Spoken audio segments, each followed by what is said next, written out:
Thank you. ఈ అవకాశం ఇచ్చారు. దేవునికి వందనాలు. ఈరోజు రాజుల గ్రంథము 5వ అధ్యాయాన్ని 18 వచనాలు ఉన్నాయి. మనం ధ్యానం చేసుకుందాం. వాటి గురించి కొద్ది నిమిషాలు మనము ధ్యానం చేసుకుందాము. రండి, ఒక్కసారి 18వ వచనం ఎవరైనా చదివి ఒక్కసారి వినిపించరా?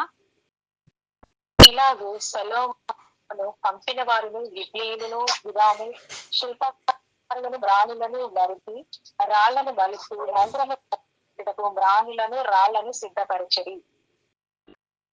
ఆమేన్. రండి ప్రార్థన చేసుకుందాం.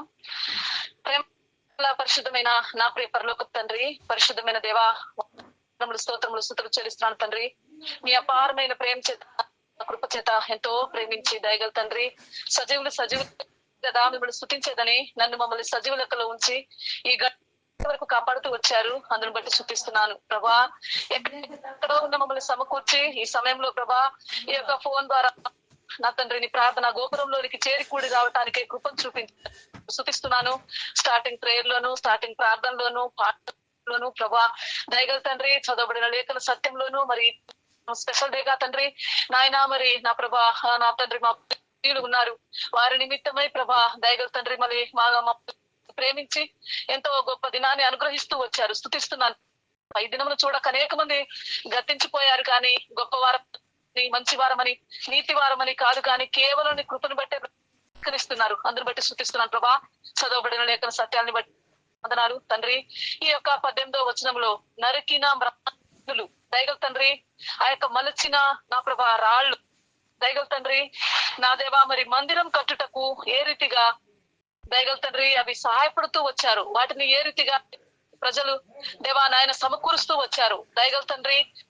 వారు ఎలాగున ప్రభా నా దేవాని సన్నిధానాల మందిరాన్ని ప్రభా కట్టబడే విషయంలో జ్ఞానం చేత సొలొమోనుని హీరామును సమకూర్చే విషయంలో అక్కడున్న పెద్దలు ఏ రీతిగా అయితే తండ్రి నా దేవా వాటిని దేవటానికై తండ్రి కృపను భాగ్యాన్ని దయచేస్తూ వచ్చారో నా తండ్రి కొన్ని మాటలు ధ్యానం చేసుకోవటానికై మీ కృపను దయచేయండి. నిలబడ దాస్త్రాలని, నిష్ప్రయోజకురాలని, పనికిరాని దానిని ఎంత బలిహీనో మీరు ఎరుగుదురు ప్రభా. నా నోటికి మీ మాటలు ఉంచండి ప్రభా. ఏ లేనటువంటి దానిని ప్రభా నా ఎడల దయ చూపించే నీ శిలచాటును నన్ను మరుగుపరిచి మా ఆత్మకు క్షేమం కలుగునట్లు, మాకు మేలు కలుగునట్లు, మాకున్న పరిస్థితుల్లో ఆదరణ కలుగునట్లు మేలు కొరకై జ్ఞాపకం చేసుకోండి. చేరు కూడి వచ్చిన ప్రతి వారిని బట్టి వందనాలు. ఇంకా ఎవరైనా సమకూర్చబడి ఉంటే మేమందరం కూడా ఏక ఆత్మతో ఏక మనస్సుతో దయగల తండ్రి మా ఆత్మలను కేంద్రీకృతములై నీ సన్నిధానంలో పాదాల చెంత గడపటానికై భాగ్యాన్ని దయచేయండి. వినుట వలన విశ్వాసం అన్నారు, వినుటయు నీ మాటల ద్వారా దయగల తండ్రి నీ మాటల చేత ఉజ్జీవింప చేయమని, ఆదరించమని, ధైర్యపరచమని, నాయన హృదయంలో రాయమని తండ్రి, పరిస్థితులను బట్టి వాటిని జ్ఞాపకం చేసుకుని నడుచున్నట్లు సహాయం చేయమని మీ దయా కనికరం కృప నైపుణ్యత కలిగిన మీ హస్తాలకు అప్పగించుకుంటూ ఈ నెట్ ను కూడా మీ స్వాధీనంలో ప్రభా ఎక్కడ అంతరాయం లేకోకుండా కృప చూపించమని, మీ సన్నిధానంలో కొద్ది నిమిషాలైనా ఆత్మతో నా ప్రభా ఎంతో వైరాగ్యంతో నీ సన్నిధానాలు గడపటానికై సహాయం చేయండి. ఎవరికి ఎలాంటి అభ్యంతరం లేకోకుండా కృప చూపించండి. మా హృదయాలను తెరవండి, మా చెవులను తెరవండి, చెవిని గ్రహింపగల హృదయాన్నిచ్చి సహాయం చేయమని, ప్రతి వారిని మమ్మల్ని కొరకై జ్ఞాపకం చేసుకొని కనికరం చూపమని మీ దయాహస్తాలకై అప్పగించుకుంటూ ఆది అంత ఉండమని, శత్రుకారు లయపరచమని, నజరుడైన యేసుక్రీస్తు నామం ఈ కొద్ది స్తుతి ప్రార్థన యేసు నామంలో అడిగి బ్రతిమలాడే వినయంతో వేడుకొంచున్నాను తండ్రి, ఆమేన్.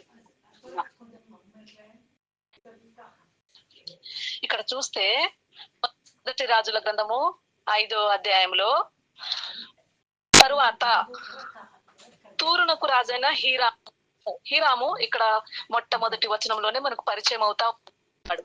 ఆ హీరాము దావీదునకు ఎంతో దగ్గరగా ఉండి, స్నేహితుడుగా ఉండి, ఎంతో సహాయం చేస్తున్నటువంటి వాడు. అయితే ఆ హీరాము సొలొమోనుకు పట్టాభిషేకమైనదని విని ఒక వర్తమానం పంపాడనమాట. చీటి అప్పట్లో లేఖనాలు పంపేవారు కదా, అట్లాగా ఒక వర్తమానం పంపాడు. ఏమని పంపాడని అంటే, దావీదునకు కుమారుడైన సొలొమోనుకు పట్టాభిషేకమైనదని వింటున్నాను. ఇక్కడ మనం చదివాం కదా, నేను వింటున్నానని చెప్పి చాలా సంతోషిస్తాడు. చాలా సంతోషించి మరి ఇంకా 3వ వచనంలో మరి నెమ్మదినిచ్చాడు దేవుడని, అంటే సొలొమోనుని పట్టాభిషేకం చేయటం ద్వారా మరి అంతకుముందు దావీదు పరిపాలన ద్వారా ఎంతవారు నెమ్మది పొందుతూ వచ్చారు. కాబట్టి సంతోషిస్తున్నాడు హృదయంలో. మనకు కూడా మన కుటుంబాల్లో కలహాలు గాని, గొడవలు గాని, వ్యతిరేకతలు గాని లేకపోతే ఎంత సంతోషం అవుతుంది. మన కుటుంబం అంతా కూడా మనము ఒక్క మాటతో నడుస్తున్నప్పుడు ఎంత సంతోషంగా ఉంటుంది. అది రాజ్యము. ఆ రాజ్యానికే సొలొమోను పట్టాభిషేకం తెలిసి వాళ్ళందరూ కూడా ఆ హీరాము ప్రత్యేకంగా సంతోషిస్తూ వచ్చాడు. సంతోషించటమే కాకుండా దేవునికి ఎంతో స్తుతిస్తూ వచ్చాడనమాట. ఆ దేవునికే స్తోత్రం కలుగును గాక అని చెప్తూ వచ్చాడు. అంటే ఈ సొలొమోను పట్టాభిషేకం నొందుట ద్వారా ఎంతో సంతోషమైంది. అలాగా ఈ 4వ వచనం, తన స్నేహితుడైన యెహోవా నామ ఘనతకు అతడు మందిరమును కట్టింప వీలు లేకపోయినన్న సంగతి నీవెరుగు. ఇక్కడ చూసావా, హీరాము సొలొమోనుకి మరి ఒక వర్తమానం పంపుతా, మరి నీ తండ్రి ఎంతో మరి మందిరాన్ని కట్టించే విషయంలో ఎంతో సమకూర్చాడు కానీ మందిరం కట్టడానికి వీలు కలగలేదు. వీలు కలగకపోవటం ద్వారా మరి ఆ శత్రువులు కూడా లేకోకుండా ఉన్నా కానీ మందిరం కట్టడానికి వీలు లేదు. అయినా అపాయం కూడా ఏమి మనకు కలగలేదు. కాబట్టి నలుదిశలు అంట నెమ్మది ఇచ్చాడంట. ఈ ఉదయకాల సమయంలో మన కుటుంబంలో కూడా నలుదిశల నెమ్మది కొరకై మనము ప్రార్థన చేద్దాం. ఇవాళ హీరాము పంపిన వర్తమానం ద్వారా మనము ప్రార్థన చేద్దాం. సొలొమోను పట్టాభిషేకం అయ్యాడు కదా అని చెప్పి సంతోషిస్తూ దావీదును పొగుడుతూ చక్కగా వర్తమానం పంపాడు. వర్తమానం పంపటమే కాకోకుండా దావీదు సింహాసనంలో నుండి తన కుమారుని కూర్చుంట పెడతానని దేవుడు ఇచ్చిన మాటని జ్ఞాపకం చేసుకుంటూ మరి కావాలంటే నేను ఇస్తాను రాణులు, అంటే మందిరం కట్టడానికి ఎంతో వెండి, బంగారము, వెలగల రాళ్ళు అన్ని అవసరము. రాణులు కూడా చాలా కట్టలు కూడా అవసరం అన్నమాట. అవి 6వ వచనంలో లెబానోనులో దేవదారు నరుకుటకై నాకు సెలవిమ్ము అని చెప్పేసేసి ఇక్కడ ఈ సొలొమోను రాస్తున్నాడు. తిరిగి హీరామేమో దేవుడు స్తుతిస్తా, నువ్వు పట్టాభిషేకం నొందావు, మీ నాన్నకు నెమ్మది ఇచ్చాడు, ఇవన్నీ పంపాడు లెటర్ 5వ వచనం వరకు. 6వ వచనంలో మరి ఈ సొలొమోను తిరిగి రాస్తాడనమాట. చాలా సంతోషం, చాలా సంతోషము, నాకు మందిరానికి కావలసిన రాణులు ఇస్తానని మీరు అన్నారు కదా, చాలా సంతోషం. నీ ప్రజలు నా ప్రజలు కలిసి పనిచేసేలాగానే సొలొమోను పంపిస్తాడనమాట. ఇంకొక లెటరు వర్తమానము పంపిస్తాడు. అయితే ఇక్కడ 8వ వచనం చూడండి, సొలొమోనుకి వర్తమానం పంపిను, నీవు నా ఎద్దుకు పంపిన వర్తమానము నేను అంగీకరించితిని అని చెప్పి మళ్ళా ఆ వర్తమానము. అంటే హీరాము సొలొమోను, హీరాము దావీదుతో ఎంత సన్నిహితంగా ఉండి తనని కాపాడుతా, తన రాజ్యం విషయంలో నెమ్మది పొందుతా, సంతోషిస్తూ తన కుమారుడికి లెటర్ రాసి దేవునికి స్తోత్రం చేస్తూ వచ్చాడు. దేవునికి స్తోత్రం చెల్లిస్తూ వచ్చి ఎంత నెమ్మది ఉంది అని చెప్పి తన హృదయంలో ఉన్న ఆలోచనను బయలుపరుస్తూ ఉంటే సొలొమోను కూడా చాలా సంతోషించి, అవును చాలా సంతోషించి ఏం చేశారు సొలొమోను కూడా తిరిగి లెటర్ రాసి, నాకు బ్రాహ్మణులు కావాలి కదా, నీ ప్రజలు నా ప్రజలు పని చేయలాగనని సొలొమోను ఒప్పుకున్నాడు, హీరాము ఒప్పుకున్నాడు. అలా 8వ వచనంలో బ్రాహ్మణులు నట్టడానికై నీ కోరిక అంతటి ప్రకారము నేను సహాయం చేస్తానని చెప్పేసి ఒప్పుకుంటాడనమాట. తర్వాత 9వ వచనంలో నా సేవకులు వాటిని లెబానోనులో నుండి సముద్రం నొద్దకు తెచ్చెదరు. ఇక్కడ చూస్తే అప్పుడు రవాణా సౌకర్యాలు, రోడ్లు అవి లేవు కదా, అయితే సముద్రాల మీదుగా పంపించాలన్నమాట. సముద్రాల మీదుగా పంపించినప్పుడు ఈ మ్రాణులను పంపిస్తే అక్కడ పడవలో ఓడలో దొంగలు వాటిని తీసుకెళ్లిపోతారు, వాళ్ళతో యుద్ధం చేసి తీసుకెళ్లిపోతారు అనమాట. ఇది నాకు ఎలా తెలుసు అంటే, మేము కూడా మా చిన్నప్పుడు అడవి ప్రాంతంలోనే ఉన్నాము. అక్కడ చాలా టేకు చెట్లు ఉండే అనమాట. టేకు చెట్లు ఉండే అడవిలో. ఆ టేకు చెట్లు కాపాడటానికి ఫారెస్ట్ అధికారులు ఉండేవారు. వాళ్ళు తరచుగా మా ఊరికి వచ్చి చూస్తా ఉండేవారు అనమాట. పొద్దున వస్తారు, రాత్రుల్లో వస్తారు, చూస్తారు. ఎందుకని ఆలోచించేదాన్ని నేను. ఒకసారి మా అమ్మని అడిగా, ఎందుకు వీళ్ళు అట్లా వస్తారని. చిన్నప్పుడు మా 1st క్లాస్ 2nd క్లాస్ అట్లా చదివే రోజుల్లో, ఎందుకు మమ్మీ వీళ్ళు ఇట్లా వస్తారంటే, అడవిలో చెట్లు ఉంటాయి, అవి నరకనికుండా దాన్ని ఆక్రమించుకోకుండా వీళ్ళు కాపాడతారు అని చెప్పింది. సరే మాకేం తెలుసు. ఒకసారి ఒక బండిలో చాలా అవి ఎర్ర చందనం అని టేకులని అవి నింపుకొని మేము స్కూల్కి వెళ్తుంటే, పొద్దున 8:30 అట్లా స్కూల్కి వెళ్తుంటే రోడ్డు పొడుగు వాళ్ళు ఆ బండంతా నింపుకొని వెళ్తున్నారు. వేరే ఊరోళ్ళు వెళ్తుంటే ఫారెస్ట్ ఆఫీసర్ వాళ్ళని వెంబడిస్తున్నాడు కానీ వాళ్ళు వాళ్ళు కనబడలేకపోయారనమాట. మేము చిన్నవాళ్ళం, మేము ఒక 5గురం దాకున్నాము. మా అన్నయ్య వాళ్ళ పిల్లలు మేము అంటే స్కూల్కి వెళ్తున్నాము. చెప్పేసామే, మాకు తెలియదు కదా వాళ్ళ అది పట్టుకుంటారని మాకు తెలియదు. అక్కడ బండి మీద ఇట్లా తీసుకెళ్లిపోతున్నారు దుంగలు, పెద్ద దుంగలు, పెద్ద పెద్ద మొద్దులు ఉన్నాయి అని చెప్పేసేసరికి వాళ్ళు ఇంకా చాలా మంది అయిపోయారు. ఇంకా వాళ్ళని వెంబడిస్తా ఉంటే అవన్నీ తీసుకెళ్లి ఒక పెద్ద బావిలో పడేశారనమాట. వాళ్ళు పట్టుకుంటే అది చాలా పెద్ద కేసు అంట. అడవి నరికారంట. ఇప్పుడు చూస్తే ఇది ఆలోచించినప్పుడు నిజంగా వాళ్ళు సముద్రం ద్వారా వాళ్ళు రవాణా సౌకర్యాలని వాళ్ళు సరఫరా చేస్తున్నప్పుడు పట్టుకుంటారు, శత్రులు ఉంటారు, అవి తీసుకుంటారు, వాళ్ళ ఇల్లు కట్టుకోవటానికి, మందిరం కావాల్సిన వాటిని ఇల్లు కట్టుకోవటానికని ఉపయోగిస్తారనమాట. నేను చెప్తున్నప్పుడు ఈ ఆలోచన వచ్చింది. మేము బుద్ధిహీనంగా ఆ ఫారెస్ట్ ఆఫీస్ చెప్పటం ద్వారా ఒక దుంగో ఏదో ఒక 2-3 దొరికినాయి, వాళ్ళ మీద కేసు ఏదో బుక్ చేసినట్టున్నారు, వాళ్ళు జైలుకి వెళ్ళినట్టున్నారు, ఆయనకు ప్రమోషన్ వచ్చింది. తర్వాత ఎంత బాధపడ్డానో నేను ఇప్పటికీ ఆ విషయం మర్చిపోలేను. ఎందుకంటే పాపం వాళ్ళ సంగతి అంటే నాతో పాటు వాళ్ళు కూడా ఉన్నారు, కానీ నాకెందుకు హృదయం నొచ్చుకుంది. అలాగా మరి వాళ్ళు ఎంతో కష్టపడ్డారు, పాపం ఎంతో కష్టపడి కోసుకొని వచ్చిన వాళ్ళని పట్టించినట్టు. అలాగా ఆ రోజుల్లో అట్లుండేవి. ఈ దొంగల్ని కూడా వాళ్ళు సముద్రం మీద ప్రయాణం చేసే విషయంలో అక్కడ దొంగలుండి బందోబస్తు లేకోకుండాంటే తీసుకుంటారు. 9వ వచనమంట బందోబస్తు ఇస్తాను నేను అని చెప్పేసేసి అక్కడ చెప్తాడు అనమాట. 10వ వచనంలో హీరాము సొలొమోనుకి ఇష్టమైనంత ఎంత మ్రానైతే కావాలో అంతగా పంపించి ఇప్పుడు సొలొమోను హీరాము ఇంటి వారికి మరి వీరు పనిచేస్తున్నారు కదా, కష్టపడి పనిచేస్తున్నారు కదా, వారికి భోజనము అందించాలి సొలొమోనే. అది చాలా వెలతో కూడింది. ఎంత ఆహారం పంపించేవాడో, సంరక్షణకు గోధుమలని ఇక్కడ ఎంతెంత పంపించాడో కూడా 2 లక్షల తూముల గోధుమలంట 11వ వచనంలో. అలా నూనె ఎంత కావాలో అవన్నీ పంపిస్తా ఉన్నాడు. అంతేకాకుండా 12వ వచనంలో యెహోవా సొలొమోనుకు చేసిన వాగ్దానం చొప్పున అతనికి జ్ఞానము దయచేసెను. ఈ పనంతా ఈ మ్రానులు నరికే విషయంలో జ్ఞానం ఇచ్చి, ఏ మ్రానైతే కావాలో కేవలం లెబానోను మరి దేవదారు మ్రానులే వాటిని నరికే విషయంలో వీళ్ళందరూ ఎంతో సహాయపడుతూ ఉంటారు. అంతేకాదు వాళ్లకు భోజనము మరి వాళ్ళకు కావాల్సిన ఆహారాన్ని సొలొమోను పంపిస్తూ వచ్చాడు, వారితో సంధి చేశాడు. అంతేకాకుండా ఆ పని మ్రానులు నరికే వారిలో ఎవరు వాళ్ళు దిట్ట కలిగి ఉన్నారో, ఎవరు మరి వారి మీద అధికారిగా ఉండాలో, ఇక్కడ 12వ వచనం ఈ కింద వరకు అంతా కూడా వారికి ఆహారం ఇస్తూ వచ్చాడు. ఇశ్రాయేలును వెట్టివారిగా ఆ మందిరంలో పనిచేసే పని వారి మీద 10,000 మంది 20,000 మంది అట్లా సమకూరుస్తా ఏ రోజుకు ఆ రోజు పని. 1 నెల పని చేస్తేనంట 2 నెలలు ఇంట్లో ఉండాలి, కష్టపడుతున్నారు కదా వారు.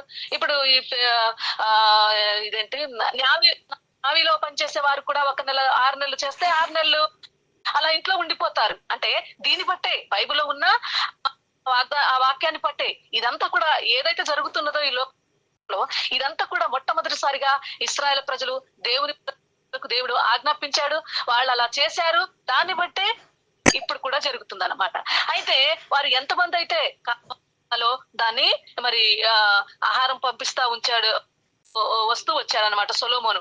ఇశ్రాయేలుని వెట్టి పనుల వారిగా మ్రానులు నరికే విషయంలో, బరువులు మోసే విషయంలో, ఆ సముద్రం మీద బందోబస్తు చేసే విషయంలో, ఆ మ్రానులన్నీ అవతల ఒడ్డుకు చేర్చబడే విషయంలో అదంతా కూడా వారిని ఒక ప్రధానుల నుంచి వారి మీద అధికారం నుంచి అట్లా చేస్తూ వచ్చారు. నేనేం కోరుతున్నానంటే ఈ రాజు ఈ 17వ వచనం అండి, రాజు సెలవీయగా వారు మందిరం యొక్క పునాదిని చెక్కిన రాళ్లతో వేయుటకు గొప్ప రాళ్లను మిక్కిలి వెలగల రాళ్లను తెప్పించిరి. ఇక్కడ కేవలం మ్రానులే కాదు, ఆ మ్రానులు మాత్రమే నరికి తెచ్చటమే కాదు, రాళ్ళు కూడా అవసరం వచ్చినాయి. రాళ్ళను కూడా వారు మలిచి తెచ్చారంట. మలవటం ఎంత ఇది. ఇవాళ మనం చూద్దాము ఈ రాయి గురించి, ఈ మ్రానుల గురించి మనము కొన్ని విషయాలు ధ్యానం చేసుకుందాం. ఇక్కడ చూస్తే దేవదారు మ్రానులు అని ఉంది. దేవదారు, లెబానోను దేవదారు మ్రానులు. ఇవి ఎక్కడ పడితే అక్కడ అడవుల్లో అట్లా నీళ్లు పారే చోట అట్లా ఎదిగేవి కావంట ఈ మ్రానులు. ఎక్కడ ఎదుగుతాయి అంటే కొండలు ఉంటాయి కదా, కొండలు అక్కడ బండలు ఉంటాయి, అసలు పెద్ద పెద్ద బండలు, వాటి మధ్యలో నీళ్లు లేని చోట దేవుడే వాటిని పోషిస్తున్నాడు అనేది వాక్యంలో. దేవుడే వాటిని బ్రతకనిస్తున్నాడు. పెద్ద పెద్ద మ్రానులు అవుతాయి. అంటే వారికి నీళ్లు లేవు. ఏ రీతిగా అవి పెరిగి ఉంటాయి? వాటిని ఎవరు పోషిస్తుంటారు? కొండలు అడుగులో ఆ చెట్లు, అన్ని చెట్లు ఉంటాయి, ఎవరు వాటికి నీళ్లు పోస్తుంటారు?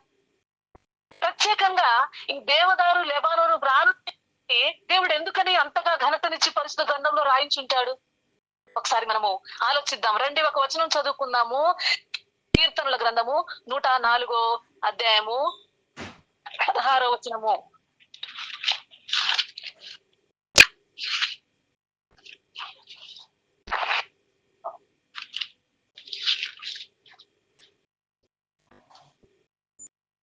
ఎవరైనా చదువుతారా?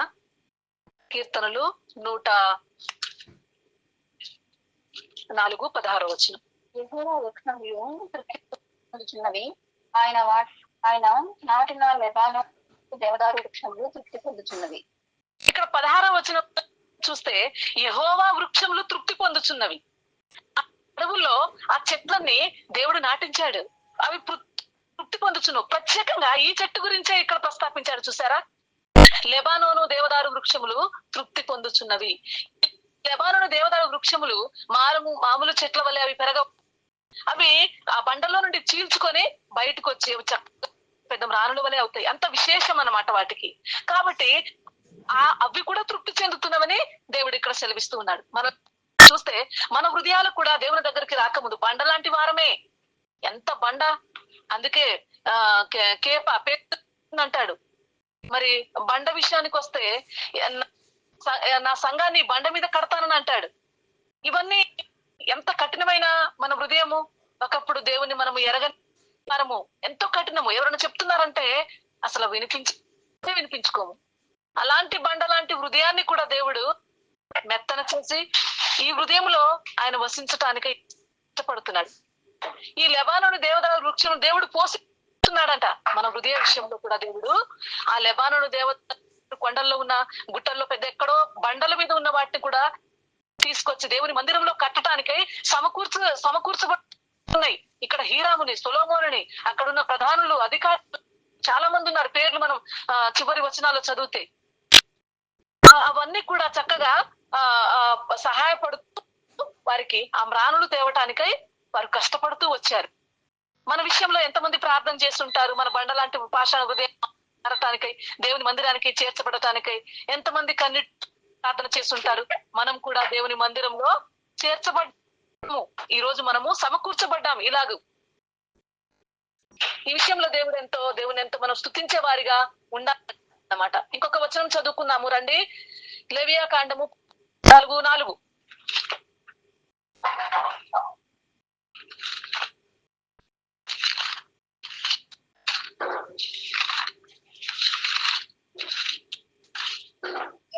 ఎవరైనా చదవండి అక్క. యాజకుడు పవిత్రత పొందగోరిన వరకు సజీవమైన 2 పవిత్ర పక్షులను, దేవదారులను, రక్తవర్ణము గల నూలును, హిస్సోపును తెమ్మని ఆజ్ఞాపించారు. ఇక్కడ కూడా చూడండి, యాజకుడు దేవుని మందిరంలో మరి పాపం చేసిన వారిని పరిహరించాలంటే ఏమేం తేవాలో ఇది చదివితే మనకు తెలుస్తుంది. అధ్యాయము 4వ వచనంలో ఇక్కడ పర్టికులర్ గా ఇచ్చాడనమాట. యాజకులు పవిత్ర పొందగోరితే ఏమేం తీసుకురావాలో చెప్తున్నాడు అక్కడ. ఇక్కడ చూస్తే ఎక్కడో కొండల్లో గుహల్లో ఎక్కడో మనము బండల సందుల్లో బండలాంటి హృదయాలతో ఉన్న మనల్ని దేవుడు మందిరానికి తీసుకురావటానికి సహాయం చేస్తూ వచ్చాడు. ఇక్కడ చూస్తే మరి పాపం పోవటానికై యాజకుడు ఏం తేవాలంటే ఇక్కడ పట్టికి ఇచ్చాడనమాట. యాజకుడు ఏం తేవాలని అంటే పక్షులను తేవాలి, పవిత్ర పక్షులంట. తర్వాత దేవదారు కర్రను తేవాలి. తర్వాత రక్తవర్ణము గల నూలును, హిస్సోపును తెమ్మని ఆజ్ఞాపింపవలను. రక్తవర్ణము గల, ఇక్కడ దేవదారు కర్రను కూడా తీసుకురావాలి. ఎక్కడో ఉన్న దేవదారు కర్రను దేవుని మందిరంలో పెట్టాలని అంటే మన పాప పోవటానికై మనల్ని కూడా ఎక్కడో ఉన్నాం నరికాడు దేవుడు. ఎంతమంది ప్రార్థన, మన బండలాంటి హృదయము అది నరకబడి దేవుని మందిరంలోనికి తేవటానికి దేవదారు కర్ర వలె దేవుడు మనల్ని ఈ ఉదయకాల సమయంలో సమకూర్చాడు, తీసుకొచ్చాడు. ప్రార్థన చేద్దాం. ప్రభా, నన్ను తీసుకొచ్చావు ప్రభా. మరి చిత్తం ఏమైందో దాన్ని ఎరిగి మనం ప్రార్థన చేయాలి. అంతేకాకుండా ఇంకొక వచనం చదువుకుందాము. ఎవరైనా చదువు సహాయం చేయండి. 2 సమూయేలు 5:11.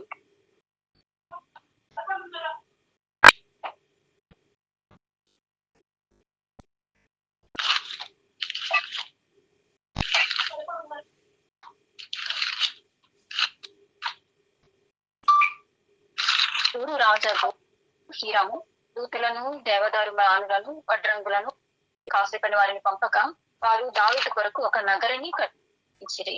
ఇక్కడ చూస్తే యాజకులు అంటే గొప్పవారి యొక్క ఇల్లు కట్టడానికి కూడా అదే కర్రని ఉపయోగిస్తూ వచ్చారనమాట. చూస్తే 11వ వచనంలో ఇక్కడ చూస్తే ఈ తూరు రాజు హీరాము రాజు వీళ్ళందరూ కూడా ఎంతో దేవుని సన్నిధానంలో గొప్పవారిగా పనికొచ్చిన వారిగా ఉన్నారు. వారు దూతలను పంపి దేవదారు మ్రానులు వడ్రంగు వారిని కాసేపని వారిని అంటే ఈ మందిరం కట్టబడటానికై ఇలాంటి గొప్ప గొప్ప వారి ఇళ్లు కట్టబడటానికై కేవలం దేవదారు మ్రానులు మాత్రమే ఉపయోగించిన వారిగా ఉన్నారు. మన హృదయంలో గొప్ప వాటిని సమకూర్చబడే విషయంలో దేవుడు మనల్ని తీసుకొచ్చి దేవుని మరి మందిరంలో మనల్ని ఉంచాడు. అంతేకాదు దేవుని పరిశుద్ధ మందిరంలో మనల్ని శుద్ధీకరిస్తున్నాడు దేవుడు ప్రతి దినం కూడా తన వాక్యం చేత. ఇంకొక వచనం మనం చదువుకుందాం రండి. కీర్తనల 148:9.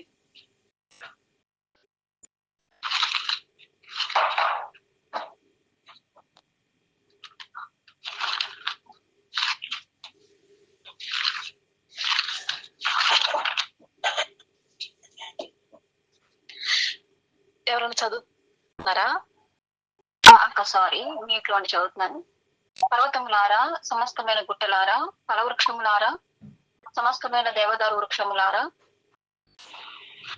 ఇక్కడ చూస్తే ఈ 148వ వచనంలో అన్ని కూడా దేవుని స్తుతిస్తున్నాయి. ఎందుకంటే దేవుడు వాటిని సృజించాడు. 7వ వచనంలో నుండి చూస్తే భూమి మీద ఉన్న మకరారా, అగాధ జలములారా, ఇవన్నీ కూడా వడగండ్లారా, హిమములారా, ఆవిరి, ఇవన్నీ కూడా దేవుని ఆజ్ఞను, తుఫాను కూడా దేవుని మాటను మరి వింటున్న పర్వతములు, ఈ సమస్తం కూడా దేవుని స్తుతిస్తున్నాయి. 9వ వచనం చూస్తే దేవదారు, ప్రత్యేకంగా ఆ చెట్టునే ప్రత్యేకంగా చెప్పారంటే దానికి ఉన్న మరి ఎంత విశిష్టత చూడండి.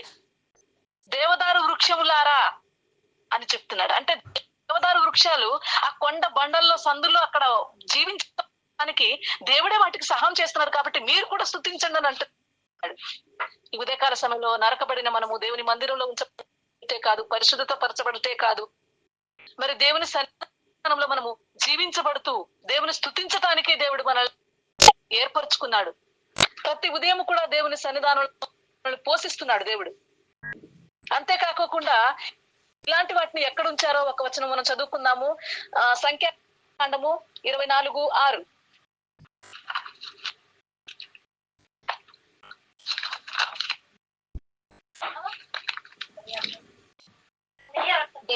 దేవుడు ఐగుప్తులో నుండి అతన్ని రప్పించాను. గురుపోతు వేగము అతనికి కలదు. అతడు తన శత్రువులైన జనులను భక్షించెను, వారి ఎముకలను విరిచెను, తన బాణములతో వారిని. సంఖ్యాకాండము 24:6 వచనము. ఒకసారి వాగుల వలె అవి వ్యాపించుచున్నవి, నదీ తీరమందు తోటల వలెను, యెహోవా నాటి నాగరు చెట్ల వలెను, నీళ్ళ ఎత్తున్న దేవదారు వృక్షము వలెను అవి ఉన్నవి. ఇక్కడ పర్టికులర్ గా కింది వచనంలో నీళ్ల ఎద్దనున్న దేవదారు వృక్షం వలె ఉన్నవి. ఇక్కడ చూస్తే మరి అవి నిజంగా నీళ్ళ ఎద్ద ఉన్నవా? లేవు, నీళ్ల ఎద్ద లేవు. అయినా అవి పెద్ద ఈ మ్రానులై దేవుని మందిరంలో దేవుని సన్నిధానంలో వాడబడటానికై ఏ రీతిగా నరకబడి వాటిని తెచ్చే విషయంలో ఎంతమంది సహాయం చేస్తూ, అలాగూ పరిశుద్ధపరచబడటానికి యాజకులుంటూ, అలాగే మరి జీవాన్ని పోసుకుంటూ దేవుని మందిరంలో దేవుని స్తుతించే రీతిలో ఉంటూ, అంతేకాకుండా నీళ్ల ఎద్దనున్న ఇది మనం వాక్యం వద్దున్నామంటే దేవుని నీళ్ళ ఎద్ద ఉన్నాము. ఎంత కఠినమైనటువంటి వారమైన మనల్ని కూడా దేవుడు తీసుకొచ్చి నీళ్ల ఎద్దనున్న దేవదారు మ్రానుల వలె మనల్ని ఉంచాడు దేవుడు. కాబట్టి మనము మరి ఆ వడగళ్ళు అవన్నీ ఎలాగైతే దేవుని స్తుతిస్తున్నాయో, దేవదారు మ్రానులని ప్రత్యేకంగా పేరు పెట్టి మన పేరు పెట్టి కూడా పిలిచి మరి దేవుడు అటు రీతిలో మనల్ని దేవుని మందిరంలో ఉంచాడు. కాబట్టి మనం స్తుతించాలి దేవుని ఎంతగానో మనము ప్రార్థన చేసే రీతి మనము ఉండాలి. అంతేకాకుండా యెహెజ్కేలు చివరిగా ఒక వచనం చదువుకుంది. యెహెజ్కేలు 17:23.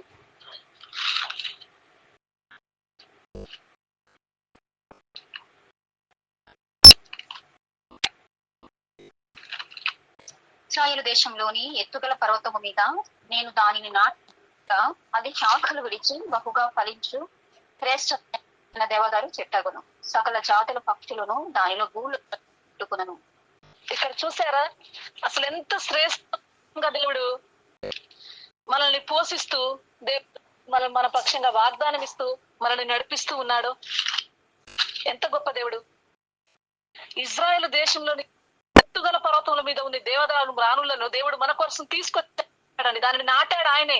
శాఖలు విడిచి మనం ఉండాలని ఇష్టపడుతున్నాడు. శాఖలు విడిచి బహుగా ఫలించాలని కోరుతున్నాడు. ఈ ఉదయకాల సమయంలో మనం ఫలిస్తున్నామా?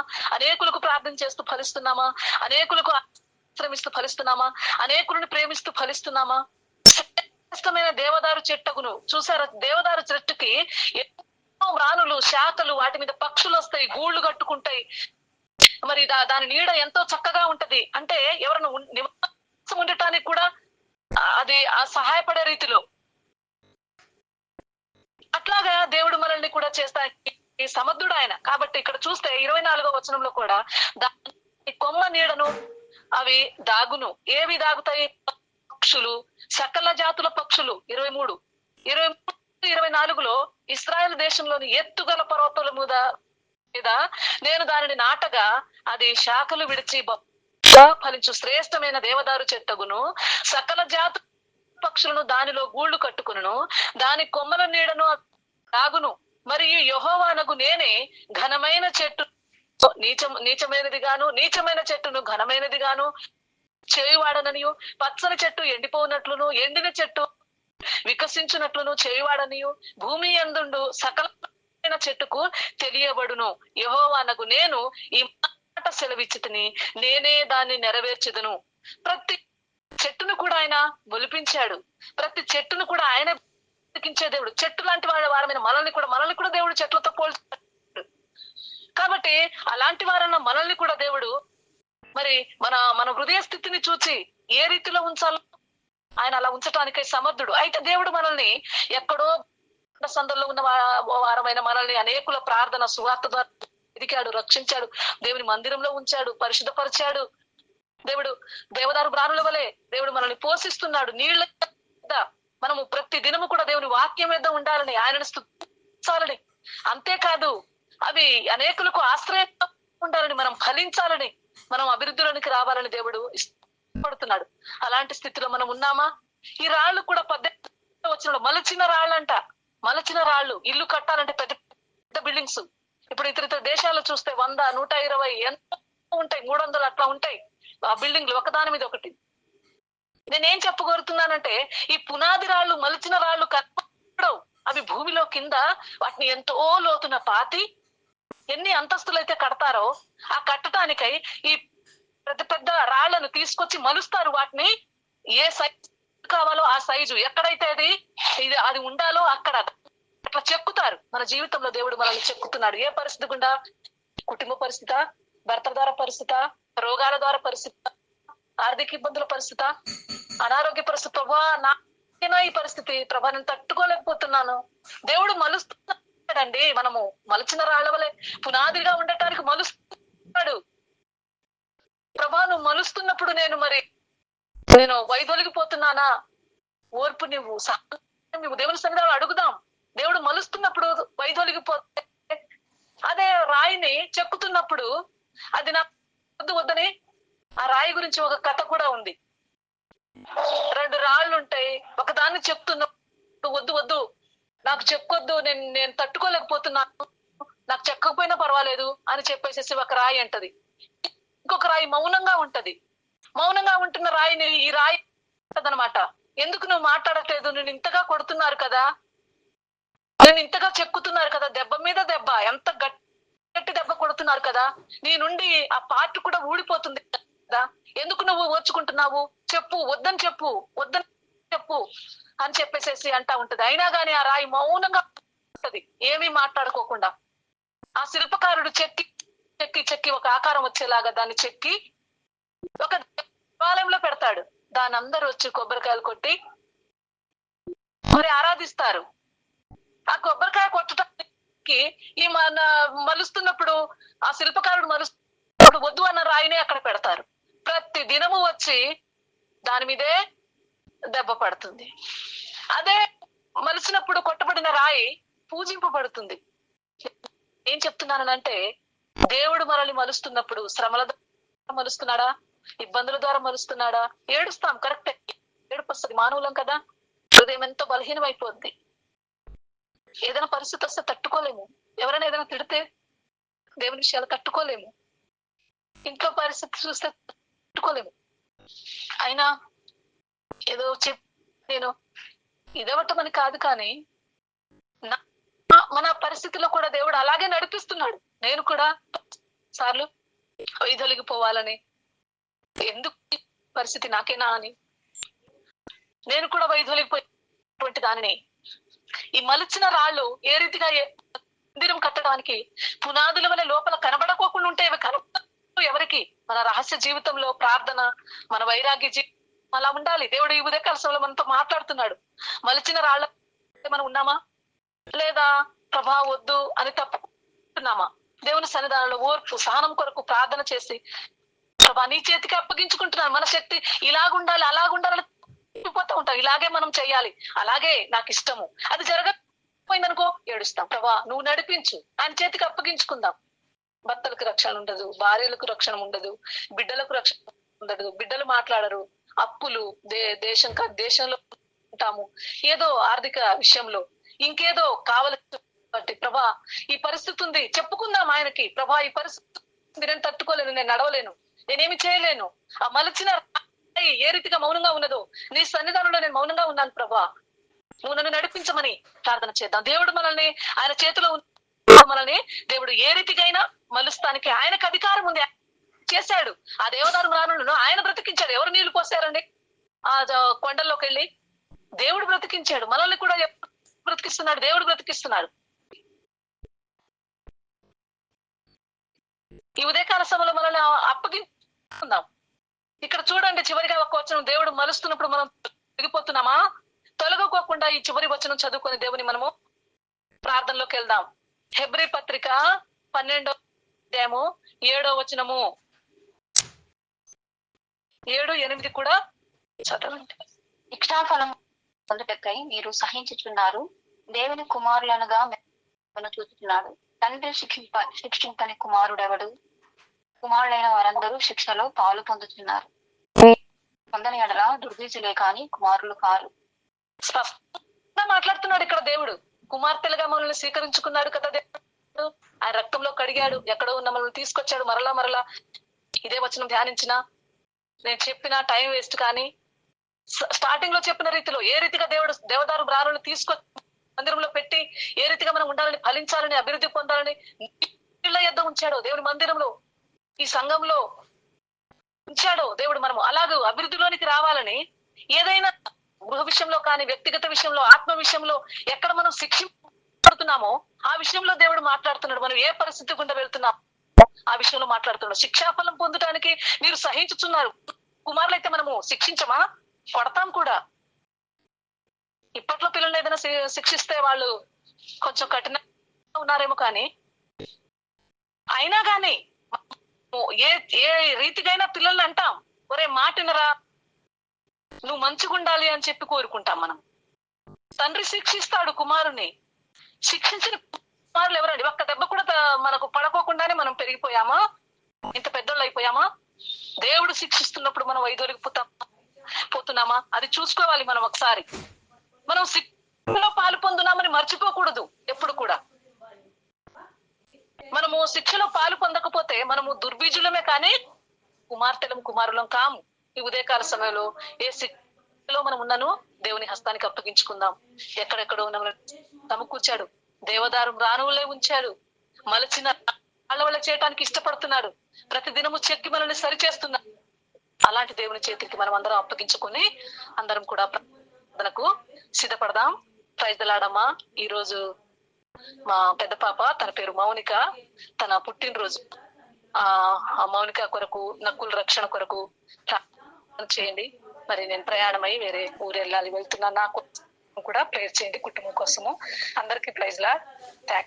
ఈ వాక్యాన్ని దేవుడు దీవించును గాక, మనం అందరినీ కూడా ప్రార్థనలో సిద్ధపరచును గాక. ఆమేన్. ప్రైజ్ ది లార్డ్ అమ్మా. Radha sister, aunty praise lord. అందరికీ praise lord. Amen. Praise lord sister. ఈ దినం మా మధ్యకి వచ్చిన మరి వాక్య భాగం చెప్పిన సిస్టర్ గారికి కూడా ప్రత్యేకమైన ధన్యవాదాలు. గ్రూప్ తరపున మనందరి తరపున ప్రత్యేకమైన వందనాలు. మరి ఈ దినం దేవుడు మనతో మాట్లాడుతూ వచ్చాడు. శ్రీరాము మరి దావీదుకి ఏ రీతిగా సహాయపడుతూ సొలొమోనుకి ఏ రీతిగా సహాయపడుతూ వచ్చాడు. మందిర నిర్మాణం విషయంలో కూడా ఎన్నో శ్రేష్టమైన మరి పనిముట్లు మందిర నిర్మాణానికి వాడటానికి ఇష్టపడ్డాడు. మరి దేవుడు కూడా దేవదారు మ్రాణులను అలాగే మరి ఎన్నో వస్తువులను మరి మందిర నిర్మాణంలో వాడుకోవడానికి దేవుడు ఇష్టపడ్డాడు. కూడా మ్రాణులు అయిన మన మన మన యొక్క హృదయాలు, మన యొక్క స్థితిగతులు, మన యొక్క కఠిన వీటన్నింటిని కూడా దేవుడు తీసివేసి పక్కన పెట్టి మన మందిర నిర్మాణానికి దేవదారు మ్రాణును ఏ రీతిగా మరి జ్ఞాపకం చేసుకున్నాడో మనం కూడా ఆయన యొక్క పనిలో మనం ఏ రీతిగా ఇంత చిన్న పరిచర్య అయినప్పటికీ కూడా ఎలా వాడబడాలో ఆయన మన తీర్చుకున్నాడు.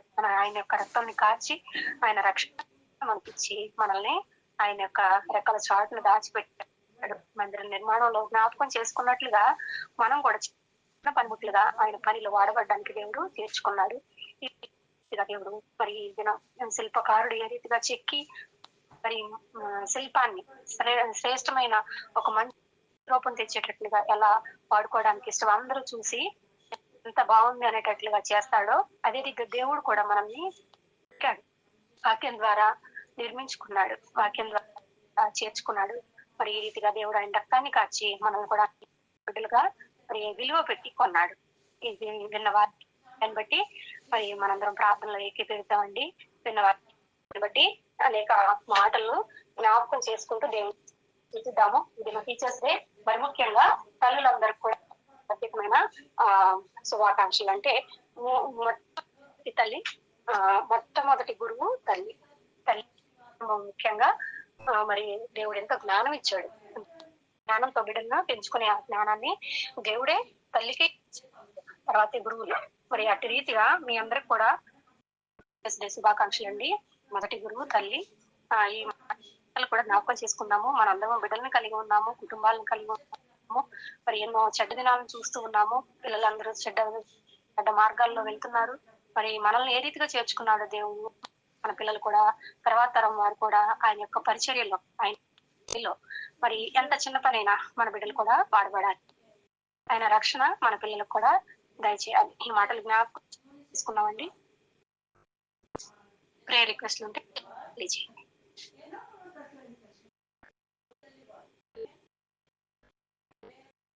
Praise lord sister.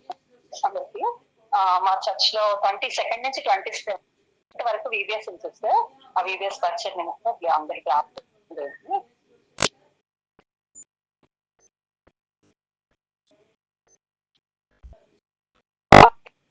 ఇంకెవరికైనా ఉన్నాయా? చూడండి. అందరూ VBS కొరకు కూడా ప్రత్యేకంగా ప్రార్థన చేసుకుని రీతిగా మన దినాలు కూడా యూకేలో జరుగుతూ వచ్చింది. ప్రతి ఆత్మ కూడా దేవునికి ఎంత ప్రత్యేకమైంది. బిడ్డలని దేవుని తీసుకొచ్చినప్పుడు హత్తుకున్నారు. వాళ్ళ మీద చేతి నుంచి ప్రార్థన చేసి ఆశీర్వదిస్తూ వస్తారు. అంటే ప్రతి చిన్న పిల్లల ఆత్మలు కూడా ఎంతో శ్రేష్టమైన ప్రత్యేకమైన కనుక బిడ్డల కొరకు ప్రత్యేకంగా ప్రార్థించవలసిన వారమైన అలానే నిజంగా ఈ దినాన నూతనంగా మాట్లాడుతూ వచ్చినారు దేవదారు వృక్షం గురించి. చాలా అంటే ఒక్కొక్కరితో ఒక్కొక్క ఆత్మీయ విషయాలు, నూతనమైన విషయాలు మనం తెలుసుకుంటా ఉన్నాం. ప్రతి ఒక్కరితో దేవుడు మాట్లాడుతూ కాలంలో అందుని బట్టి అంతగా దేవుని స్తుతిస్తూ ఉన్నాను.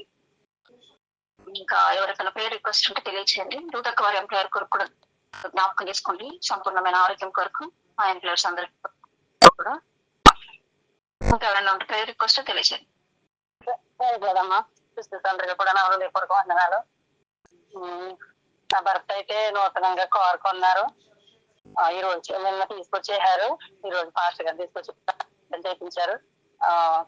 నేను అయితే చాలా అసలు ఒప్పుకోలేదు. కానీ ఒక రీజన్ ఉందమ్మా ఒప్పుకోవటానికి. ఏంటంటే పిల్లలతో నేను సాగను, నేను మంచిగా ఉంటాను, ఆ కారు మాత్రము కొనమన్నట్టుగా మాట్లాడారు. ఆ బిడ్డలో అదే మార్పు, అది మామూలుగా నోటంత వచ్చి మార్పు నాకు తెలియదు. కానీ ఆయన తాకుండా చక్కని రీతిలో ఆ కారు నడిపేటప్పుడు కానీ, ఆ కారు వల్ల ఎటువంటి ప్రమాదాలు కానీ మా కారుకి కానీ ఎలాంటి ప్రమాదం కలగకుండా సాధనంతట్లో కూడా జ్ఞాపకం చేసుకున్నాం. అందరూ కూడా జ్ఞాపకం చేసుకోండి. నా భర్త పేరు చేస్తారు. ఆ బిడ్డ పేరెత్తి పెట్టి ఆ బిడ్డ ఈ లోకానుసారమైన జీవితంలో గడపకుండా దేవుని ఎంత భయభక్తులు కలిగి ఇద్దరు పిల్లలు ఆడపిల్లలు ఆ పిల్లల్ని ఎలా చూసుకోవాలో చిన్న పాపకైతే ఇంట్లో బాగాలేదు, అది అయిపోయాడు. చిన్న పేరు షాల్ని, ఆ బిడ్డ కొరకు కూడా ప్రార్థించండి. నిజంగా దేవునికే వందనాలు. నేనైతే వద్దు వద్దన్నా కానీ దీంట్లో ఏమి దాగుందో నాకు తెలియదు. దేవుడు నేను అందుకే మరి అందరూ ప్రార్థించడం అయినప్పటికీ దేవుని చిత్తమే జరగాలని, ఇందులో దేవుని చిత్తమై ఉందనుకుంటున్నాను నేను. మీరు అందరూ ప్రార్థించారా అయినప్పటికీ కూడా మరి దేవుడు కొత్త కారు ఆ కారు రావడానికి మరి దేవుడు కృప చూపించారు. కారుని బట్టి నా భర్త మార్పు పొందాలని మీరు కూడా ప్రార్థించమని ప్రార్థన రిక్వెస్ట్ అమ్మా. నా కొరకు కూడా ప్రార్థిస్తున్నారు. పనులు నెమ్మది లేదని అయితే పనులు పెట్టేద్దాం అనుకుంటున్నాను. వాళ్ళు అయితే చాలా ఎంప్లాయర్ అయితే ఇయర్స్ అవుతుందమ్మా. నాకు సముచితమైన జ్ఞానంతో ఒకవేళ అక్కడే ఉండాలో లేకపోతే నాకే తెలియట్లేదు. ఈ వారం అయితే ఉంటానని చెప్పాను. ఆ పని కొరకు కూడా ప్రార్థించమని కోరుతున్నానమ్మా. కొద్ది మాటలు దేవుడు దించుతారు. చూద్దాం. ఇంకెవరైనా ఉన్నారా అక్క? ఇంకా మాట్లాడుతున్నాను అక్క. ఈ ఉదయం అసలు మార్పు రాలేదక్క. అసలు ఆ పిల్లడు క్లాసులకి వెళ్ళి అసలు ఎంత కొడుతున్నా కూడా సీరియస్ అవ్వట్లేదు తను. అసలు ఎందుకు నువ్వు కొడుతున్నా కూడా ఏడు చూడుకుంటున్నాడు కానీ అసలు సీరియస్ అవటం ఏమి ఉండట్లేదు అక్క తనలోనే. పిల్లడు మరి ఎంతలా ఉంటాడు కొడితే మరి ఏం అర్థమవుతలేదు అక్క. క్లాసులకి వెళ్ళి వీటి ఎలాంటిలో అయిపోద్ది కోచింగ్, వాళ్ళు వెళ్ళిపోమని అంటారు. ఇతను ఎక్కడ హైదరాబాద్ నుంచి వచ్చి అనుకుంటున్నాం అక్క ఆ పిల్లడు తీసుకుని. మరి ఏం అర్థమవుతలేదు.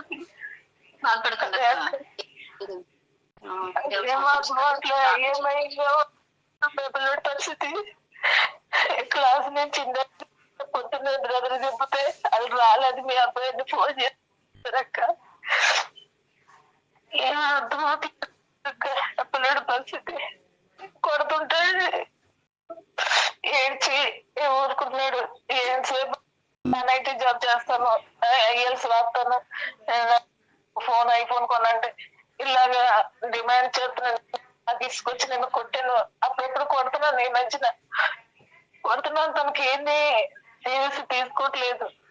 అమ్మ కొడుతుందేమో అమ్మ అని చెప్పాను కూడా ఉంటలేదు. అడిగి ఏదన్నా గట్టిగా ఉంది అంటే నవ్వుతా ఉంటాడు. ఏంటో మరి డాక్టర్ తీసుకెళ్ళమన్నారు వాళ్ళు.